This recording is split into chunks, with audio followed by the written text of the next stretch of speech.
Yes, boys and girls. Ons is 'n morgenson as jy ooit in jou lewe in hierdie ou klein dorpie was. So het eers daar lyk. Ek het al baie avonture gehad by daai eerste golfklub.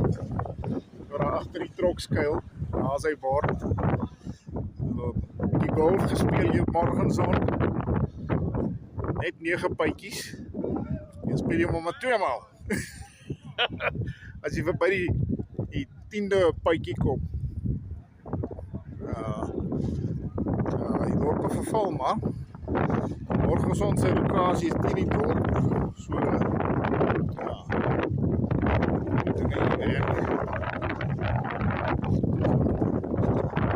Een paar keer hier so vastgehak. Boerderyplek. Die trokke kom nou deur. Jy sien toe van die kerk. Daar's 'n baie ou kerk. Ons sal daar vir 'n troue of 2. Manne hierso kan kuier, hulle kan kuier. Maar Tommy of 2 hierso. Ongelukkig kan ek nie draai en kuier nie. Ons is bietjie gedruk vir tyd. Ek vra verskoning vir die manne. Sorry, het ons nie by jou draai nie, Tommy. Ons is bietjie gedruk vir tyd. Ons moet